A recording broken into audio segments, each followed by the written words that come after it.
नमस्कार. पुढच्या वेळी विमान प्रवासाचं तिकीट बुक करताना ते जास्त महाग मिळालं तर?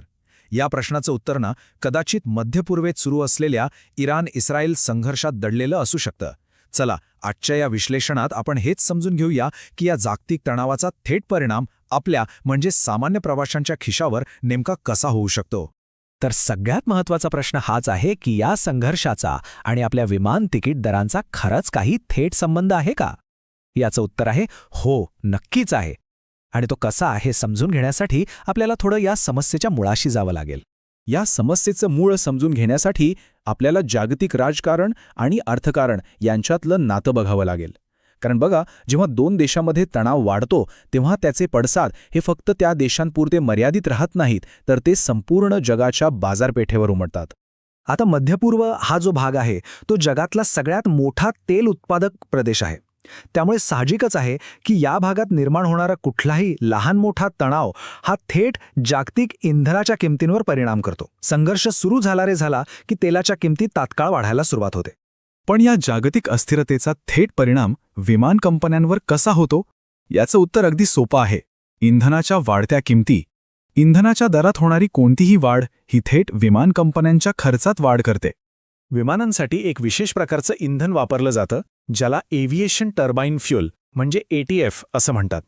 आणि हे ATF म्हणजे विमान कंपन्यांच्या एकूण खर्चाचा एक खूप मोठा हिस्सा असतो. त्यामुळे ATFच्या दरात होणारी अगदी छोटीशी वाढसुद्धा त्यांच्या नफ्यावर मोठा परिणाम करते. आणि हे काही आपण भविष्यात काय होईल यावर बोलत नाहीये. मध्यपूर्वेतील तणाव वाढताच त्याचे परिणाम लगेचच दिसू लागले आहेत. अगदी नुकतंच म्हणजे मार्च महिन्यात ATFच्या दरांमध्ये मोठी वाढ झालेली आहे. ही वाढ होती तब्बल 6%. आता हा आकडा ऐकायला जरी लहान वाटत असला तरी विमान कंपन्यांच्या कोट्यवधी रुपयांच्या इंधन बिलावर याचा थेट आणि खूप मोठा परिणाम होतो. या दरवाढीनंतर हवाई इंधनाचा नवा दर प्रति किलोलिटर 96,638 रुपयांवर पोहोचलाय. या एका आकड्यावरूनच इंधनावरील खर्चाचा आवाका आपल्या लक्षात येऊ शकतो. चला, आता हे पाहूया की या जागतिक समस्येचा आपल्या भारतातल्या विमान कंपन्यांवर नेमका काय परिणाम होतोय आणि त्यांच्यासाठी ही एक मोठी आर्थिक अडचण का ठरत आहे. आपल्या भारतीय विमान कंपन्यांसाठी ही समस्या आणखीनच गंभीर आहे. याचं कारण म्हणजे त्यांच्या एकूण खर्चापैकी जवळपास 35 ते 40% खर्च हा फक्त आणि फक्त इंधनावर होतो. विचार करा किती मोठा आकडा आहे हा. याचा सरळ अर्थ असा होतो की इंधनाच्या दरात थोडी जरी वाढ झाली तरी विमान कंपन्यांचा खर्च थेट आणि तात्काळ वाढतो. ह्यात कोणताही वेळ जात नाही, परिणाम अगदी लगेच दिसून येतो. पण अडचण फक्त इंधन दरवाढीची नाहीये. विमान कंपन्यांवर एक प्रकारचा दुहेरी आर्थिक दबाव आहे.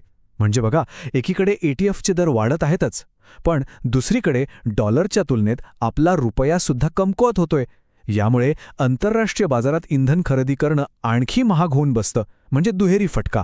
याचं एक उत्तम उदाहरण म्हणजे आपली एअर इंडिया. त्यांच्या जवळपास 40% आंतरराष्ट्रीय उड्डाणांवर या दरवाढीचा थेट परिणाम होतोय. या एका उदाहरणावरूनच या समस्येची तीव्रता किती जास्त आहे हे स्पष्ट होतं. पण या सगळ्याचा शेवट कुठे होतो? तर तो होतो थेट प्रवाशांवर. आता आपण हे बघूया की याचा फटका प्रवाशांच्या खिशाला नेमका कसा बसू शकतो. हे एक साधं अर्थशास्त्राचं तत्व आहे नाही का? जेव्हा कंपन्यांचा खर्च वाढतो तेव्हा तो भार शेवटी ग्राहकांवर म्हणजेच आपल्यासारख्या प्रवासांवर टाकला जातो. याचा स्पष्ट अर्थ असा की येत्या काळात देशांतर्गत आणि आंतरराष्ट्रीय दोन्ही प्रकारचा विमान प्रवास महाग होण्याची दाट शक्यता आहे. म्हणजे सुट्टीसाठी किंवा कामासाठी प्रवास करणाऱ्यांना आता जास्त पैसे मोजण्याची तयारी ठेवावी लागेल. पण ही तर केवळ सुरुवात असू शकते. जर मध्यपूर्वेतील हा तणाव आणखी वाढला तर परिस्थिती अजून गंभीर होऊ शकते. चला पाहूया त्याचे संभाव्य परिणाम काय असू शकतात. समजा इराण-इस्रायलमधला तणाव आणखी वाढला तर काय होईल? तर जागतिक तेल बाजारात मोठी अस्थिरता निर्माण होईल. याचा परिणाम फक्त विमानांच्या इंधनावर नाही तर आपल्या रोजच्या वापरातल्या पेट्रोल आणि डिझेलच्या दरांवरही होईल.